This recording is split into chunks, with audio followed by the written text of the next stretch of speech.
ስለተጨነቃችሁ ነው። መታመሜን የነገርኳችሁ እንድትጨነቁ ፈልጌ ሳይሆን እንድትጸልዩልኝ ስለሚፈልግ ነው። በእርግጥ አዲስ ሚዲያ ኔትወርክ ጋር በነበረን ኢንተርቪው ቆይታ ጋዜጠኛው በድንገት ስጠይቀኝ መታመሜን ነግራችኋለሁ። አሁንም ቢሆን ሁላችሁም በየእምነታችሁ እንድትጸልዩልኝ እፈልጋለሁ። ህመሙ የጀመረው አሁን አይደለም፣ ተላምደናል። ዛሬ 1 ዓመት ከ5 ወር አካባቢ የሚሆን ይመስለኛል። ያኔ ጎፋ በመሬት ናዳ ምክንያት ወገኖቻችን በሞቱ ጊዜ ለማገዝ እዛ ነበርኩኝ። እዛ ታመምኩ። ከዛ በኋላ ህመሙ በዛው ነው የቀጠለው።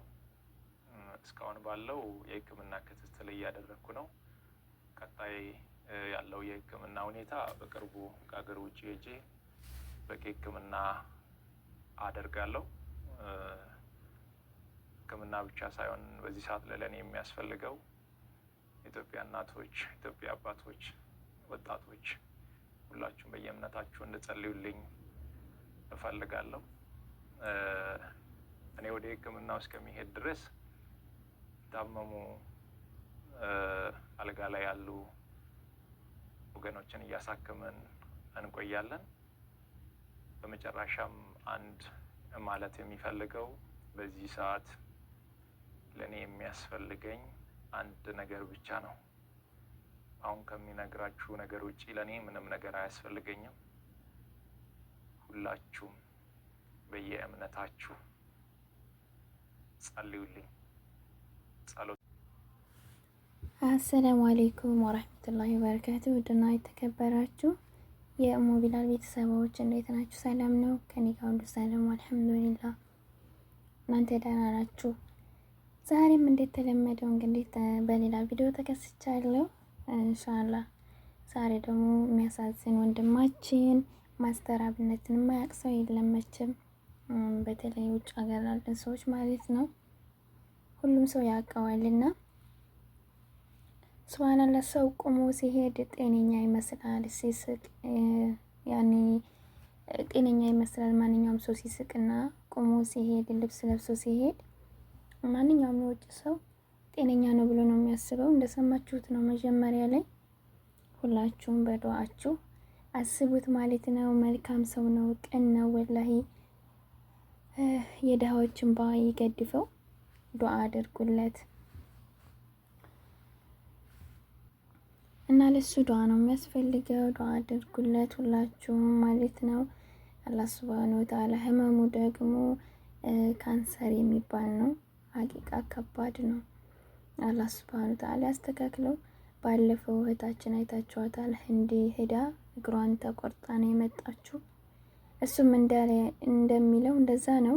ግን ደግሞ አላህ ሱብሃነሁ ወተዓላ በእዝነትና በረህመቱ መልካም ስራው ገድፎት እግሩ ሙሉ እንዲሆንለት ዱዓ ማድረግ ነው፣ ጤናው እንዲመለስለት ማለት ነው። እና ወደ ውጭ ሀገር ሄዳለሁ እያለ ነው። እስከዛ ድረስ ግን ስራዬንም አላቆምም እያለ ነው ወንድማችን እላችኋለሁ ውዶቼ።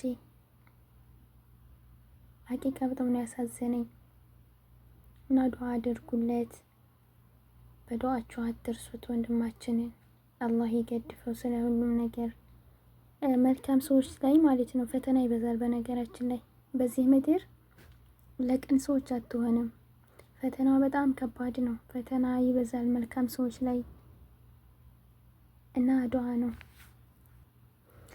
እና ዱዓ አድርጉለት እላችኋለሁ ውዶቼ። ሁላችንም እንወደዋለን መቼም ይሄንን ልጅ የሚጠላ ሰው የለም። የሁላችንም ዱዓ አስተጃብ አላህ ከሁላችንም ያን ሰው ዱዓ አስተጃብ አድርጎለት ሊሻለው ይችላል ማለት ነው በአላህ እዝነትና ፍቃድ እላችኋለሁ ውዶቼ።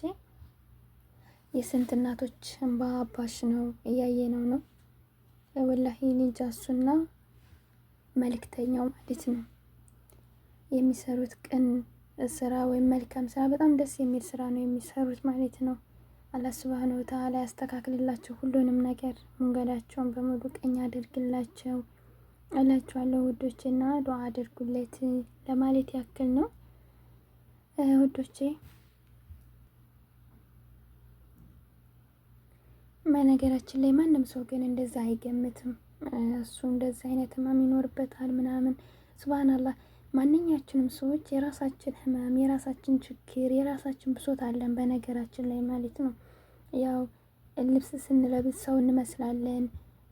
ልብስ ለብሰን ስንሄድ በቃ ስንስቅ ምን ስንል ወይ ከሌ እኮ ታድሎ ሀብታም ነው፣ ወይ ከሌ እኮ ታድሎ ደልቶት ነው ምናምን እንላለን። እና ሱብሃንአላህ ሰው የራሱን ችግር ብቻ ነው የሚያውቀው እንጂ ሁሉም በየጓዳው በየቤቱ በየሁሉም ነገር ችግር አለበት ማለት ነው። የራሱ የሆነ ችግር አለው። አሁን ማስተር አብነትን እሱ ባይናገር ማንም ሰው እንደዛ አይገምትም። እሱን አሞታል ብሎ የሚገምት ሰው አለ ብዬ አላስብም። እኔ በበኩሌም አልገምተውም እሱ ሲያወራ እንጂ እላቸዋለሁ። ውዶቼ ዱዓ አድርጉለት። ሌላ ምንም አማራጭ የለም። አላህ ነው ያመጣው። አላህ ሱብሃነሁ ወተዓላ ደግሞ በሽታውን ያንሳለት ዱዓ ነው። ከባድ ነው ወላሂ። ብቻ ሁሉም ነገር ያሳዝናል። ፈጣሪ ሁሉንም ነገር ያስተካክልለት እላቸዋለሁ። በዚህ እድሜው በወጣት እድሜው እንግዲህ ወጣት ሲሆን በተለይ ወንድ ልጅ አብዛኛውን እያየናቸው ነው ወደ መጠጥ ሱሪያቸውን አሳጥረው መጎራት ምናምን እንደዚህ አይነት ነገር እንጂ ወደ ሌላ እንደዚህ ቅን ስራ መልካም ስራ ላይ ሲበረቱ ሲሰሩ አይተናናቅም። አብዛኛውን ማለት እንችላለን። ሲጀመር ኳስ ጨዋታ፣ ኳስ ማየት፣ ፊልሞች እንደዚህ በቃ ምናምን ነው እንጂ በተለይ ከተማ ያሉት ማለት ነው እላቸዋለሁ። እንደዚህ ሲል ደግሞ ሌላ እንዳታመጡ። ሀቂቃ እውነቴን ነው። ያው ገጠር ትንሽ የገበሬ ልጅ ሲሆኑ ግብርና ስለሚሰሩ መጠጥ ምናምን የሚባለውም ነገር ወደዛ ስለሌለ ነው እንደዛ ያልኩት ማለት ነው። እና ደግሞ ኳስ ማየት ቲቪ ምናምን ማብራት ስለሌለ ትንሽ ትኩረታቸው ወደ ግብርናቸው ነው የሚሆነው። አዱንያ ምናምን እንትን ማለት ነው የሚሆነው ማለት ነው። ለዛ ነው። እና እሱ ግን ማሻአላ ተባረከላ። እንግዲህ እኔ እንኳን ስደት ከመጣሁ ስንት አመቴ ይሄው አየዋለሁ። ማሻአላ ወላሂ መልካም ነገር ሲሰራ ነው የማየው። በተለይ በፊት ፌስቡክ ላይ ነበር የማየው እና ፌስቡክ ማሻአላ ተባረከላ ሁሉም ነገር ማስተራብነትና መልእክተኛው ማለት ነው። ስራቸው በጣም ነው ደስ የሚለው። ከምንም በላይ ሌሎችም ሊኖሩ ይችላሉ እኔም አላቃቸው። አላህ ሱብሃነሁ ወተዓላ ይቀበልላቸው መልካም ስራቸውን በሙሉ ያላቸዋለሁ ውዶቼ። እና በዚህ እድሜው ወጣትነቱን ያሳልፈው በመልካም ነገር ነው። ሁላችንም የምናውቀው ነገር ነው እና ዱዓ አድርጉለት። አላህ ሱብሃነሁ ወተዓላ ያሳምርለት ሁሉንም ነገር፣ መጨረሻውን ሁሉን ነገር ያስተካክልለት። በዱዓ እንበርታ። ወንድማችን መልካም ወንድማችን፣ ቅን ወንድማችን፣ የስንት የድሃዎችን እናት ያበሰ ወንድማችን ነው። በነገራችን ላይ ጊዜውን መስዋዕት አድርጎ ጉልበቱን መስዋዕት አድርጎ ብቻ ወላሂ በተለይ አሁን እንደተናገረው ይሄ ህመም የጀመረው እንደዚሁ ሰዎችን ሲረዳ ሰዎችን ሲገድፍ ነው። ናዳ በመጣ ጊዜ ቦረና ላይ ማለት ነው ህመሙ የተነሳብኝ በዛ ምክንያት ነው ያለው። አላህ ደግሞ በስበብ ነው ያመጣው። አላህ በስበብ ደግሞ እንዲያነሳለት ዱዓ እናደርግለት። ማለት የሆነ ነገር የሚመጣው በስበብ በምክንያት ነው እና አላህ ሱብሃነሁ ወተዓላ ስበቡን ለአስባብ አድርጎ ነው የሚያመጣው። ስበቡን ለአስባብ አድርጎ ደግሞ በሽታውን እንዳነሳለት በዱዓችን በርታ፣ ወንድማችንን እንገድፈው እላችኋለሁኝ። እሱም ያለው እንግዲህ ዱዓ አድርጉልኝ ነው፣ ሌላ ነገር አልፈልግም፣ በዱዓችሁ እርዱኝ ነው ያለው። አላህ ሸክሙን ያቀልለት። ቅን ለሚሰሩ ሰዎች እናበረታታ። ዱዓችን አንርሳቸው በዱዓችን። እንደዚህ ሙሲባ በሚመጣ ሰዓት በሙሲባ ሰዓት ያኔ ትዕግስት ነው። በነገራችን ላይ ሶብር ካለ ሁሉም ነገር ይሆናልና በሶብር ይሳካል እላችኋለሁ ውዶቼ። ዱዓ አድርግለት ለወንድማችን። ብቻ አልሐምዱሊላህ ለኩል ሁሉም ነገር ግን ዱንያ ፈተና ናት። ወላሂ በዚህ ምድር ላይ ፈተና የሌለበት ሰው የለም። ሰው ሲያወራ ምን ይላችኋል? እናንተ ለብሳችሁ ወይ ዘንጣችሁ ምናምን ስትወጡ አንቺ ምን አለብሽ፣ አንቺ አምሮብሻል፣ ማሻአላ ምን አለብሽ ይላችኋል። ግን የራሳችሁን ህመም የራሳችሁን ችግር ራሳችሁ ናችሁ የምታውቁት። አንድ ሰው አንቺ ምን አለብሽ አይባልም። ማንኛውም ቤት ማንኛውም ጓዳ የራሱ የሆነ ችግር አለው። ግዴታ ያኔ ችግሩን ማሳወቅ የለበትም ያ ሰው እንጂ ማለት ነው። የራሱ የሆነ በቃ እና ብዙ ሰው በልብስ ወይ ከሊት ዘንጣለች ወይ እሷ እኮ ምን አለባት እናቴ እንደዚህ ያደለች እንዴ ምናምን ይባላል። ግን ጠጋ ብላችሁ ስለ እሷ ማንነት ወይ ስለ እሱ ማንነት ብትሰሙ ምናልባት ከእናንተ የባሰ ሊሆን ይችላል ችግሩ። እንደውም እናንተ ልትማሩበት እና ፈጣሪያችሁን ልታመሰግኑበት ትችላላችሁ ማለት ነው።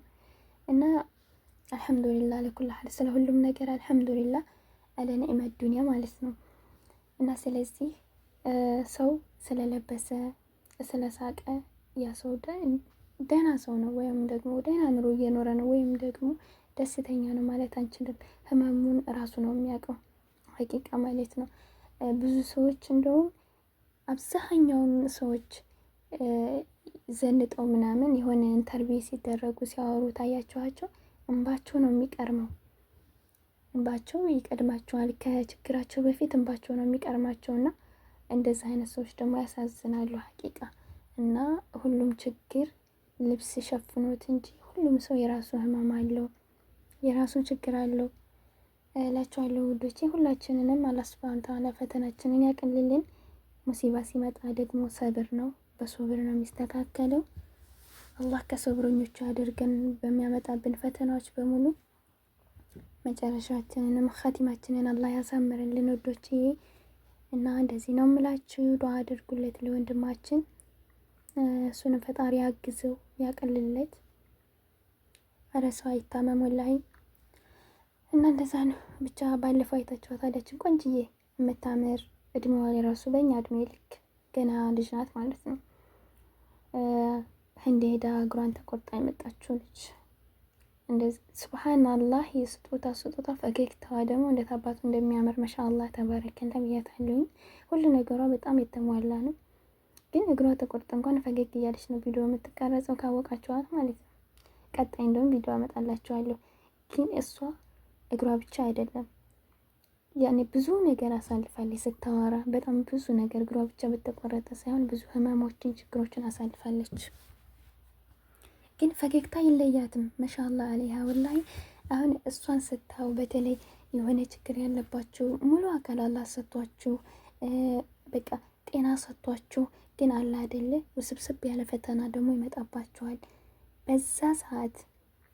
በዛ ሰዓት ያኔ የጎረቤትን ችግር ወይም ደግሞ የሰውን የሌላ ሰውን ችግር ስታው ፈጣሪያችሁን ታመሰግናላችሁ፣ አላህን ታመሰግኑታላችሁ ማለት ነው፣ የፈጠራችሁን ጌታ።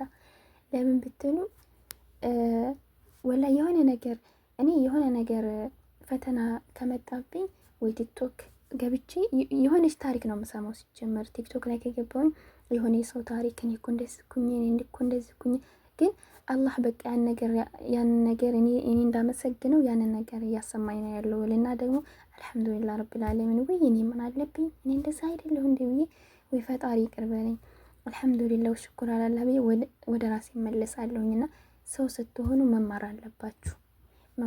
ያኔ ሶብር አድርጋችሁ መማር አለባችሁ። በተለይ ስደት ላይ ስንኖር ስደት መረረኝ፣ ስደት እንደዛ አለኝ ብዙ ጊዜ እንላለን። ሙሉ አፍያ እኮ አላህ ሰጥቶናል። መኖር አልቻልንበትም እንጂ አላህ ሁሉን ነገር እኮ እየመራን እያስተካከለን ነው። ግን እኛ ገንዘብ አያያዛን ህይወታችንን ቅድሚያ አላስተካከልንም ለራሳችን እንጂ እኮ ሁሉን ነገር ፈጣሪ አስተካክሎልናል። ግን ደግሞ ስንለፋ ስንደክም ሁሉም ነገር ተስፋ ያስቆርጠናል። ለፍተን ባዶ ስንሆን እንበሳጫለን፣ እንደክማለን። ከራሳችን አልፈን ደግሞ ፈጣሪያችንን እናማራለን። ወይ ባልተፈጠርኩኝ ብሞት ይሻለኝ ነበር እዚህ ምድር ከምመጣ ወይ እንደዚህ ባሉ። ብዙዎቻችን ሲብሰን ይሄንን ቃል እንጠቀማለን። ግን ደግሞ እንደዚህ እዛ ታመው ስናይ የሆነ የራሳቸውን ችግር ሰዎች ሲያብራሩልን ምን ስንል ፈጣሪያችንን ዙሪያ እናመሰግናለን ማለት ነው። እና ምን ማለት ፈልጌ ነው፣ ሙሉ አካል አላህ ሰጥቷችሁ ጤነኛ አድርጓችሁ በአይናችሁ እያያችሁ በእግራችሁ እየተራመዳችሁ በእጃችሁ ሰርታችሁ እየበላችሁ ፈጣሪያችንን ማመስገን እንጂ መውቀስ የለብንም። አመስጋኝ መሆን አለብን ማለት ነው። እና አንዳንድ ነገራቶች ያስተምሩናል። እርግጥም ስደት ላይ ስንኖር ብዙ ነገር የሚያበሳጨናል፣ በጣም ብዙ ማለት ነው። የራሳችን የሆነ ችግር አለን፣ ግዴታ ሶሻል ሚዲያ ላይ ስለተናገር ነው ምናምን አይደለም እና ብዙ ያንን ነገር ግን በትዕግስት መውጣት ነው እላቸዋለሁ። የኔ ወዶችዬ አመሰግናለሁ ስለነበረን ቆይታ። ላይክ ሰብስክራይብ አድርጉኝ። ጀዛኩም አላሁ ኸይረን። አሰላሙ አለይኩም ወራህመቱላሂ ወበረካቱ።